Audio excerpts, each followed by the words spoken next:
Naša predsednica Aleksandra Đurđević razgovarat će sa Marijom o tome kako se ratifikacija u Evropi kreće od faze entuzijazma ka masovnom tržištu, sa kakvim se izazovima suočava i šta to znači za zemlje poput Srbije koje se nalaze u specifičnoj razvojnoj fazi.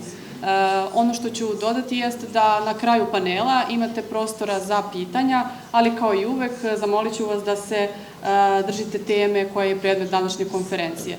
Također još jedna mala napomena, Marija neće odgovarati na pitanja koja se tiču konkretnih cena na tržištima, također sve što se tiče dešavanja na našem tržištu, ona neće moći tu da da konkretan operativan odgovor, već samo kroz neki savjetodavni format. Tako da, evo, sad bih pozvala Aleksandru i Mariju da zauzmu svoja mesta. Nego benzinskih. To je zaista jedan presedan i jedan dokaz koji ide u prilog tome da je ova e-mobilnost i tranzicija uzela maha. Naravno, ono što je ključno jeste da taj tempo, kao što smo čuli od Marije, nije ujednačen, da je u vrlo velikoj asimetriji i tu je važno da se pozabavimo pitanjima razlika, pitanjem infrastrukture, geopolitičke situacije, ekonomskog okruženja i upravo je ACEA kao glas evropske automobilske industrije i ključni sagovornik evropskih institucija od izuzetnog značaja za to upravo usklađivanje ambicija i realnosti tržišta. Naš razgovor ćemo nastaviti na engleskom zbog gošće, tako da Marija, thank you very much for your excellent presentation, very valuable data that you share with us today, and above all, thank you for accepting our invitation and being here with us today. So I'll jump to the first question. Maria, EVs in Europe are no longer a niche product, so in many markets they're becoming a mainstream. So, from your perspective, what changes when we move from these early adopters to this, let's say, wider market? Yes, Alexandra, so that's indeed the most critical point of this transformation, so moving from just a niche enthusiastic consumers to the mass market adoption. And this is where we currently see some bottlenecks also in Europe, because for the mass market adoption, what matters? Of course, the infrastructure, that it needs to be everywhere. The prices need to be more affordable, and at the moment electric vehicles of course often cost more than the internal combustion equivalents. So yes, for the mass market, I think the price and the convenience are the main factors, and this is why the infrastructure and purchase incentives are really crucial for that stage of the market development. Okay, so then you led me to the most popular and famous question, which is, when will do you expect that electric cars will cost the same as the traditional cars? Do you have some estimation? Well, I wish I could give you the exact year, or I don't have a crystal ball, but of course, the main, let's say, cost component of a battery electric vehicle is a battery. And we know that, for example, especially in the small cars, battery represents 40% of the whole bill of materials. So this is a huge cost. So as long as the battery, costs of battery manufacturing do not go down, we're unlikely to see, battery electric vehicles being cheaper than internal combustion engine ones. However, of course, those costs, they do go down, but it's a gradual process. But there is also another aspect to this. Yes, the upfront costs of purchasing an EV are higher, but then the total cost of ownership could still make using those vehicles attractive for consumers if you have access to cheap electricity. And so this is what we see in some European countries. There is already parity when it comes to the total cost of ownership. It is already possible to reach parity if you take into account the whole cost of using those vehicles. And that, of course, is the factor that is especially crucial for the commercial fleet. So for vans, this is the most important ones. Okay. So another maybe leaned-on question is about the residual value. You mentioned that the cost of ownership can be, let's say, lower, but residual value appears to be the challenge, let's say, for financing, for financial institutions, for leasing companies, etc. Can you tell us more about the challenges, about the developments, or some estimations, please? Indeed, this is also a very serious challenge for the, let's say, leasing industry in Europe. And quite frankly, I don't think there's one specific solution that will help this industry. It's perhaps a matter of time, and the more vehicles come onto the market, the new vehicle market, more of them will go to the second-hand market. Then of course, the residual values would improve. There's also, of course, another aspect to this is the consumer perception about second-hand electric vehicles. There are myths that a battery of a second-hand electric car will not go for forever, that it will need to be replaced, that it costs lots of money. But now, as people use those vehicles more and more, there is also now more evidence about the health and durability and longevity of batteries. And there's already evidence that a typical, I think there was a study done on the Tesla, that a typical battery electric vehicle can easily go for 700, 800,000 kilometers without any significant battery deterioration. So that, I think that knowledge, that evidence will eventually, of course, penetrate into the people's consciousness, and people will be also more eager even to buy a second-hand vehicle. But at the end of the day, it's also just about the infrastructure and the incentives to buy those cars, because we're also talking about trying something new. And as we know, of course, our human psychology, people do not like changing, so they need to be nudged to do that. So that's why the policy incentives and government policy incentives are really important for that transformation. Yeah. So when you say incentives, you mean about the new car, but are there any, for example, incentives for this second-hand? Yeah. Is there such as supports, maybe in some struggling markets with residual values? So some countries are now, I know, experimenting with indeed some support for second-hand cars as well, again to, let's say, give the market the momentum. It's not still widespread, because even purchase subsidies for the new vehicles are not consistent in all your member states, and also very often you have a pot of money that is used in the first 2 months of the year, and then the rest of the year there are no more subsidies available for consumers. So we also need to fix, I think, the new sales market, and then the attention will probably go to the second-hand market as well. But yes, both need to be worked on if we want to create this healthy ecosystem and a healthy fleet renewal. So to go back to this wider market concept, expectations of the clients change as well. So customers become more price sensitive when the market is more mature and more practical. At this stage, what is the biggest challenge Europe is facing? Is it affordability, infrastructure, policy stability, something else? What would you just rank like? Yeah. Well, it's a combination of everything. So first, as I explained, it's the rigid regulatory framework that first needs to be amended. And then that's number one. And number two is really work on these enabling conditions. So infrastructure, purchase incentives, fiscal incentives, cost of electricity. So without, these two things working in synchronization, then we're not going to see, in 2030, 2035, a big change in the market. Yeah. Okay. So electrification is not progressing at the same speed across all vehicle segments. So which segments are currently moving the fastest, and which ones you are likely to remain more, let's say, challenging in coming years when we are talking about specific segments, sizes of car? Well, so cars are obviously you could say, the fastest moving market. So it's already 17%. Hopefully by the end of the year we'll see more than 20% of the market in cars. But vans is a real problem because vans still have this more or less the same targets, CO2 emission targets than cars. But vans are less than. Purely battery electric vans represent less than 10% of all world sales in Europe. And that also comes because this is a different market. Customers obviously choose vans to, it's a workhorse. It needs, it needs to bring money. People don't buy vans because they care about, environment.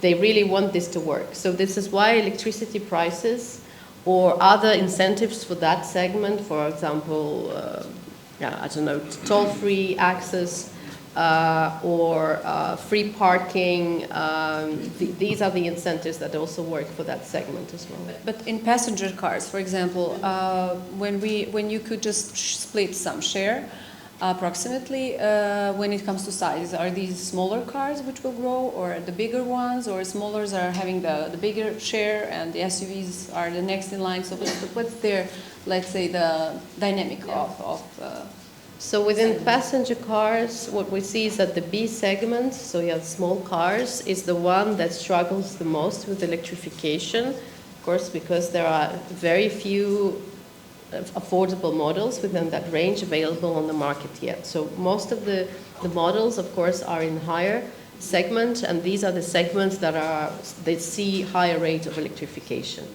But again, this is a natural phenomenon because any new technology, I mean, take an iPhone, first it costs lots of money and only few can afford, but then, of course, thanks to economies of scale, costs go down, and then more people can buy, let's say, can buy it. So the same is valid also to a certain extent to electric vehicles.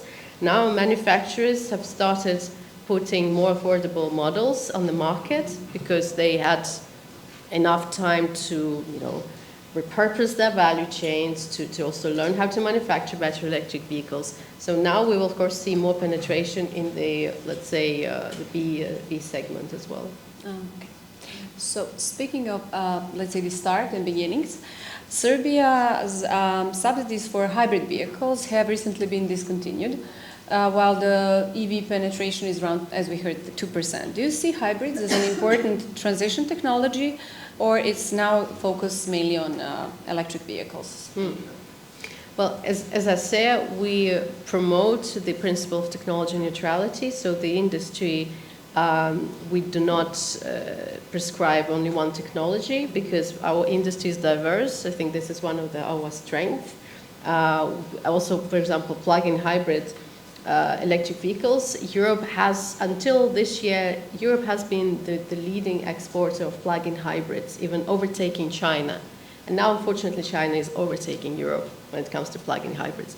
But what I'm trying to say is that we have all these technologies, and we need to ensure that they all have a role to play in the overall mix, maybe to a greater, to a less extent. So we support all technologies. It's not always, indeed, this view is not always shared, let's say, by the policymakers. And there is a strong, of course, direction towards electromobility, which again is justified because you could say this is the most, the technology that will be the mainstream technology in the years to come.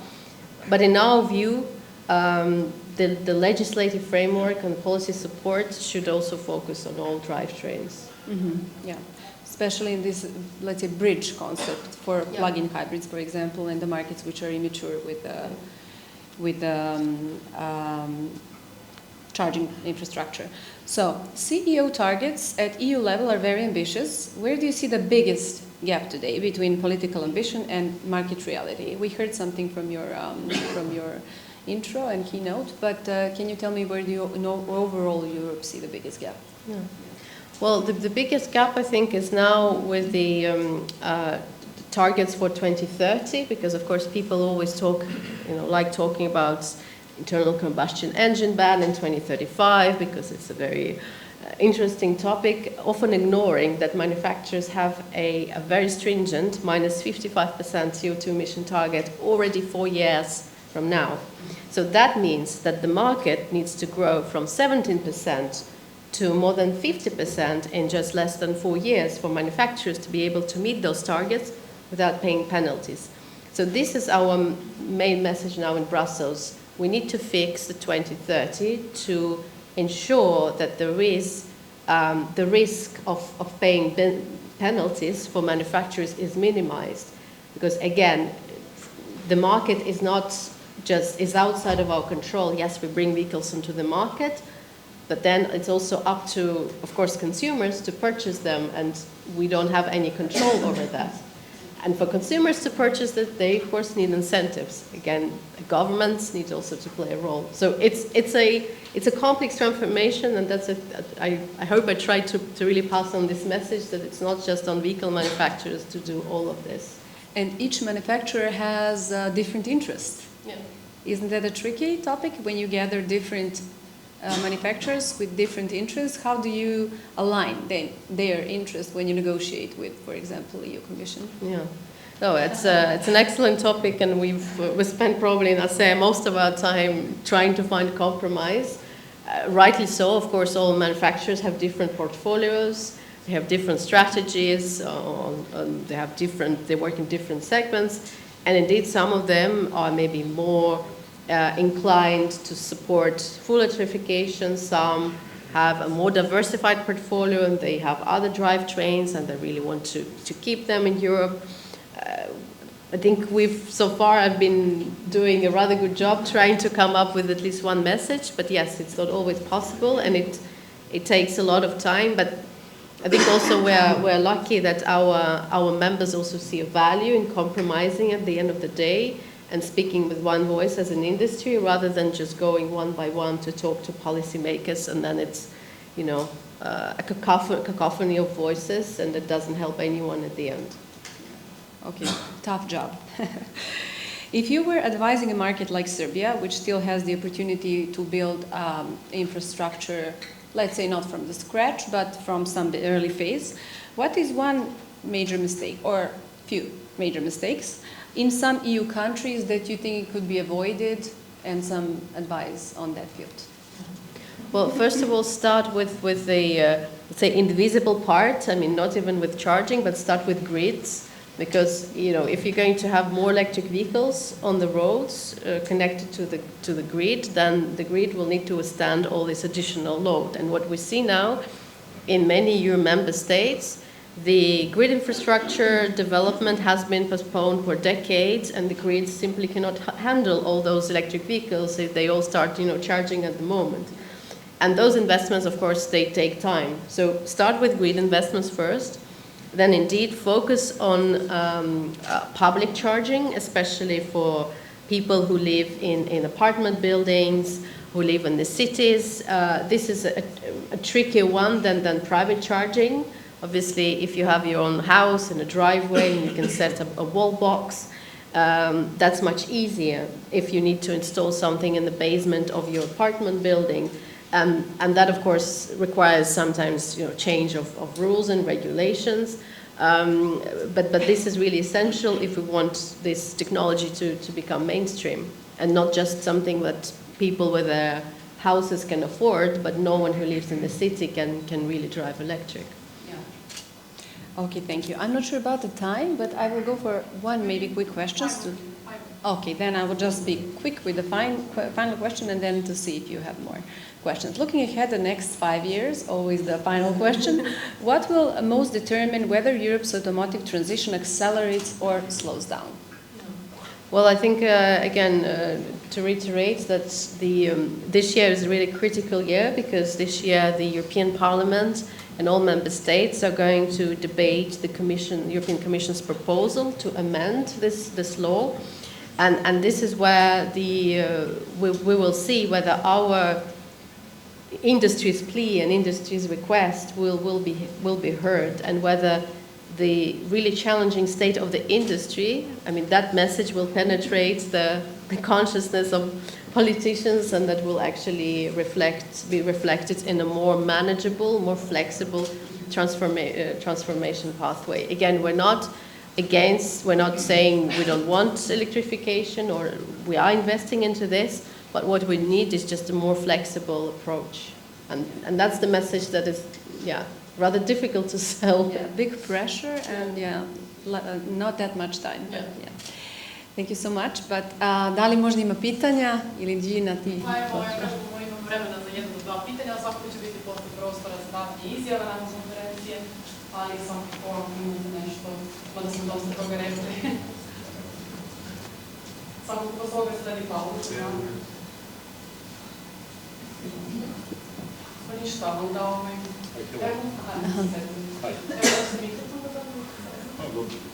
Glasa se ne dovoljno. I can speak like this, you can hear me. One question, we're talking about affordability of the cars. What about the concept of, let's say, Chinese cars, where they are selling you small car without battery, which means you're buying the car, but battery is on, let's say, leasing.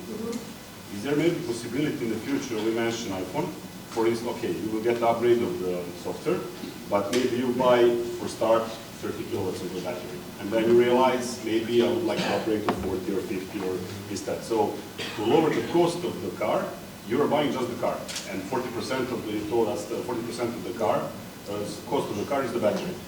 What are, let's say, thoughts of, in more serious marketing, not comparing with us, what do you think about that?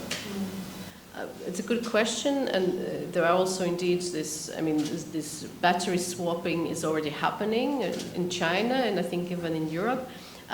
This is not something what we see as a mainstream concept, at least we don't discuss it now in an association. I'm sure some of our members, all the manufacturers, are looking into that, but that's, I can't say that this is already mainstream or really being already tested on any scale, at least in the EU, perhaps in China.